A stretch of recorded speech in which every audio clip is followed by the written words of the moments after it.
અમરેલી જિલ્લાના બાબરા તાલુકાના કલોરાણા ગામમાં દારૂના વ્યસનથી ત્રાહિમામ પુકારી ઉઠ્યા છે।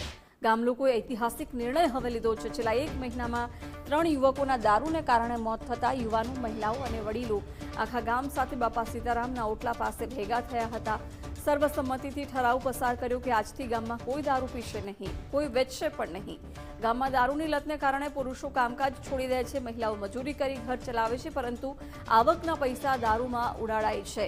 મહિલાઓ પર મારપીટ, અત્યાચાર અને ઝઘડા સામાન્ય બની ગયા છે। દારૂને કારણે પરિવારો તૂટે છે, બાળકો પિતૃ સ્નેહથી વંચિત રહે છે અને વિધવાઓની સંખ્યા વધી રહી છે। આ પીડાથી કંટાળીને ગામના લોકોએ એકજૂટ થઈને દારૂ નિષેધનો નિર્ણય લીધો છે।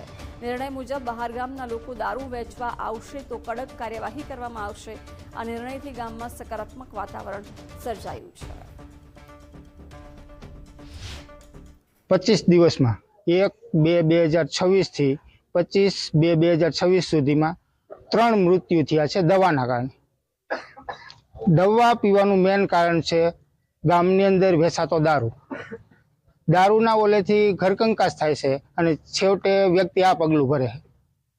એના કારણે ગામ બધું ભેગું થઈને બધાની સહમતિથી આખા ગામની અંદર દારૂ બંધી કરવાની છે અને બીજી વસ્તુ કે જેટલા પીવે છે એ લોકોને બધાને બંધ કરાવવાના કે દારૂ બંધ કરવો જ જશે આ ગામની અંદર।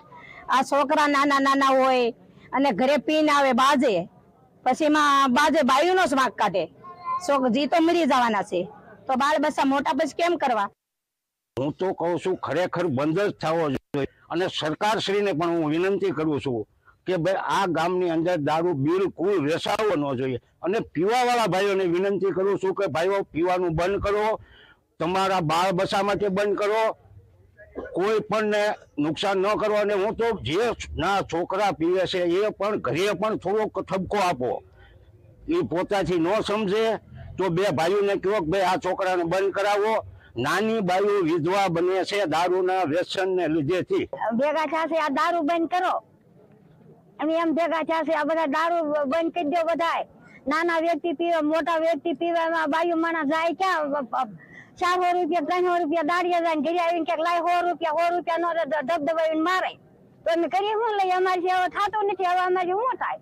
અમે ગઢા માવતર કહેવાય, અમારી રોટલો ન પસ્તાય। અમે છોકરાને સમજાવી છે, છોકરા સમજતા નથી। આ બધા સમજો તમે, નાના મોટા બધા પીવા માંડ્યા છે। એમને દારૂ બંધ કરાવવા તો આ બાયુ માણસને દારૂ પીને જણ બધા હેરાન કરે છે, અને અમારા દારૂ પી પીને 2-3 જણ વ્યાઈ ગયા હમણાં, એટલે એ હાટું થઈને આ બધું સંમેલન ભેગું થયું છે।